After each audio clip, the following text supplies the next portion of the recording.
స్వర్గీయ doctor YS Rajasekhara Reddy గారి 77వ జయంతిని పురస్కరించుకొని మరి ఈ కార్యక్రమాన్ని ఏర్పాటు చేసినటువంటి మండల పార్టీ అధ్యక్షులు హరిబాబు గారికి, ఈ కార్యక్రమానికి ముఖ్య అతిథి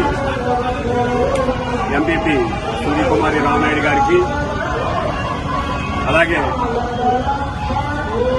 ఎస్సీసీఎల్ అధ్యక్షులు సురేష్ రాజు గారికి, స్థానిక సర్పంచ్ ప్రసాద్కి, ఇక్కడికి ఇచ్చేసిన మిగతా ఎంపీటీసీలు, సర్పంచులు, కార్యకర్తలు అందరికీ కూడా పేరు పేరున హృదయపూర్వక నమస్కారాలు తెలియజేసుకుంటూ, ముఖ్యంగా మరి రాజశేఖర రెడ్డి గారి జయంతి సందర్భంగా మనం కొన్ని విషయాలు నెమరు వేసుకోవాలి. ఎందుకంటే ఇక్కడున్న చాలా మంది ఆ రోజు రాజశేఖర రెడ్డి గారి పాలన చూశాం. రాజశేఖర రెడ్డి గారి పాలన కన్నా ముందు కూడా కొన్ని విషయాలు ఆయన ఎంత కష్టపడితే రాజకీయాల్లోకి వచ్చి తను సీఎం అయ్యాడన్నది కూడా చూశాం. ఈ సందర్భంగా మరి గత ప్రభుత్వం 2019-24 మధ్యన మరి జగన్మోహన్ రెడ్డి గారు ఇదే రాజశేఖర రెడ్డి గారి జయంతిని పురస్కరించుకొని రైతు దినోత్సవంగా ప్రకటించడం జరిగింది. మరి ఈవేళ నిజంగా మనం అధికారంలో ఉంటే రైతు దినోత్సవం జరుపుకోవాలి. ఈవేళ దురదృష్టం మరి అలా జీవో కూడా తీసుకొచ్చారు. ఆ జీవోను కూడా ఈ ప్రభుత్వం పక్కన పెట్టి రైతు దినోత్సవాన్ని కూడా పక్కన పెట్టి వాళ్ళకి నచ్చిన కార్యక్రమాలు చేసుకుంటున్నారు.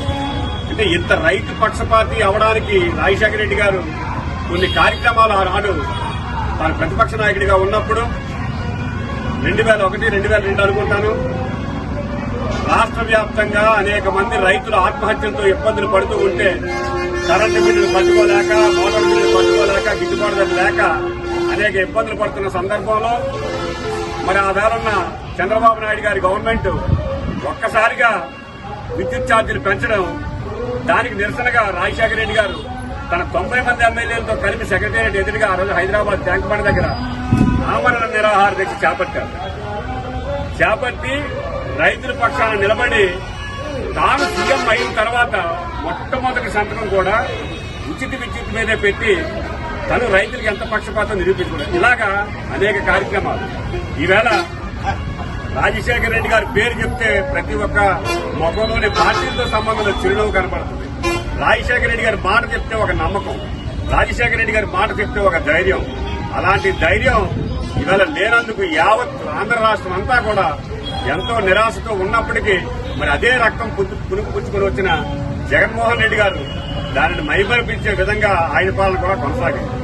కాబట్టి ఈ మహానుభావుడు చనిపోయినా కూడా ఇవాళ ఆంధ్ర రాష్ట్ర వ్యాప్తంగా ఉమ్మడి తెలుగు రాష్ట్రాల్లో ప్రజల హృదయాల్లో నిలిచిపోయాడు. ఎందుకంటే అసలు ఎన్ని పథకాలు వచ్చినా కూడా ఆరోగ్యశ్రీ పథకం అనగానే మనకందరికీ గుర్తొచ్చే నాయకుడు వైఎస్ రాజశేఖర రెడ్డి. మరి ఎన్ని గుండెలు బ్రతికాయి ఆ రోజు ఆరోగ్యశ్రీ ఆపరేషన్ ద్వారా. మరి అన్ని గుండెలు బ్రతికాయి కనుకే ఆయన మరణాన్ని తట్టుకోలేక సుమారు 600 పైచీలకు గుండెలు ఆగిపోయాయి రాష్ట్ర వ్యాప్తంగా. మరి అలాంటి మహానుభావుడిని మనం కని విని నిజంగా మన అదృష్టం, మన జనరేషన్ లో మనం రాజశేఖర రెడ్డి గారి పాలనను చూశాం.